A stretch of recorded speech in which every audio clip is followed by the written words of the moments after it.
This is Dr. Andrew Jones. In this edition of Veterinary Secrets, I'm going to discuss the 15 foods that dogs and cats should never eat.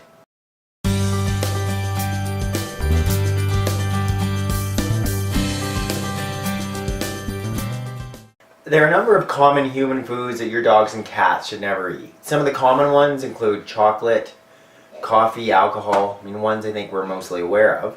Some of the lesser common ones include grapes, onion, nutmeg, and even the sweetener in artificial gum called xylitol. In this video, you're going to learn about these toxins, some of the common clinical signs if your pets ingest these toxins, and then most importantly, I'm going to conclude with showing you what you can do at home if your dog or cat ingests any of these. Alcoholic beverages. They are often sweet, attracting dogs and cats, but they can cause serious and fatal intoxication. Some of the clinical signs include incoordination, ataxia, excitement, depression as it progresses, slowed breathing rate, and they can lead to cardiac arrest and death. Avocados. Avocado leaves, fruit, seeds, and bark contain a toxic principle known as persin. The Guatemalan variety is the most toxic, but they all have toxic potential. They cause primarily serious vomiting and diarrhea. Chocolate in all forms. Chocolate contains theobromine, a compound that is a cardiac stimulant and diuretic.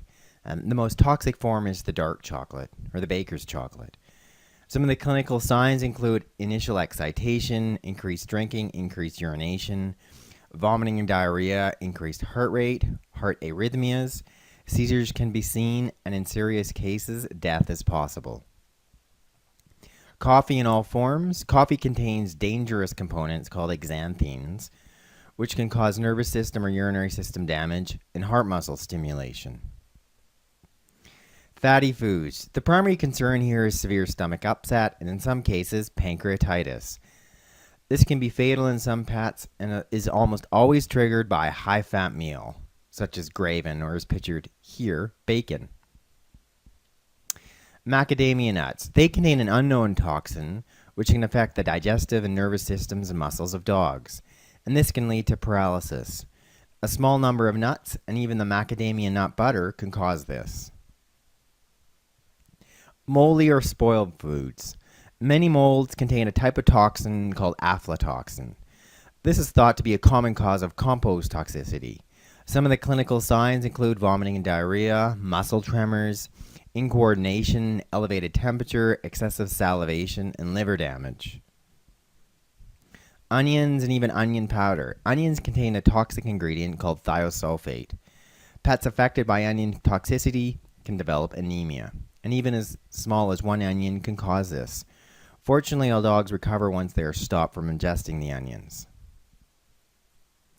Raisins and grapes. As few as 6 grapes and raisins have caused acute kidney failure in some dogs.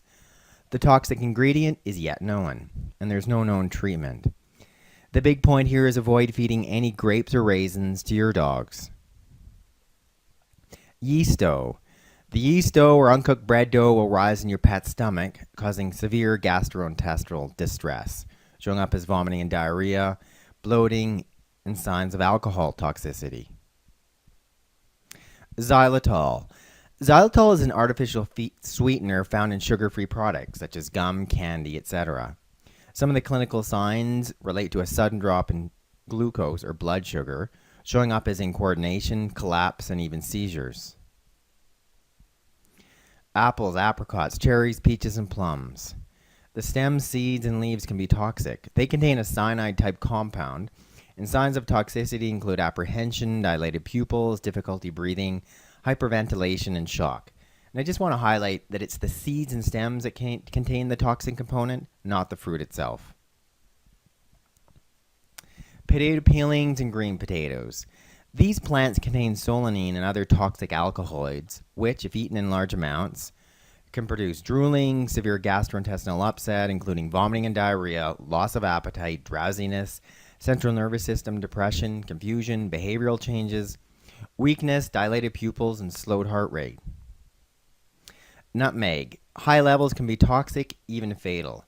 The toxic component is unknown. Signs of toxicity include tremors, seizures, nervous system abnormalities, and even death. Tomato leaves and stems, the green parts. The green parts of the tomato plant are considered toxic because they contain solanine, which has the potential to produce significant gastrointestinal and central nervous system effects. So if your dog or cat is showing some serious clinical signs of ingesting a toxin, the first thing you want to do is be going to a veterinarian. In most cases of poisoning, the most important thing you can do is getting your pet to vomit. Getting them to throw up whatever they've consumed. If they've consumed something caustic, such as bleach or drain cleaner, then you don't want to induce vomiting. So for instance, if your dog has consumed too much chocolate, and we're concerned about that causing a toxicity, then we want to induce vomiting. The safest thing to use to do that is hydrogen peroxide, which I have here. So here's the 3% peroxide, and the dose is 1 teaspoon per 10 pounds. So here's a teaspoon. I'm just going to put it into a cup here so you can see. 1 teaspoon per 10 pounds of body weight, and I'll dilute that 50-50 with water. So Jesse being 40 pounds, his dose would be 4 teaspoons, there it is, of peroxide. I then just do equivalent water. There we got 4 teaspoons of water. Sorry about that, Jesse. There's the 4 teaspoons of water. And then that would just be drawn up to something like a syringe, which I've gone up here. So that draws up to about 25 mils, about almost 30 mils of fluid, as you can see here in a syringe. But I'm not going to give it to him because I don't want him to vomit today, good boy. Then I would wait, and if he didn't vomit, I would repeat that in 10 minutes. I wouldn't repeat it more than twice. Then after that, then I would be transporting him to the veterinarian. Delay absorption.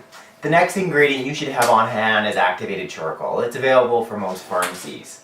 Here it is here in a liquid form. It also comes in a capsule form.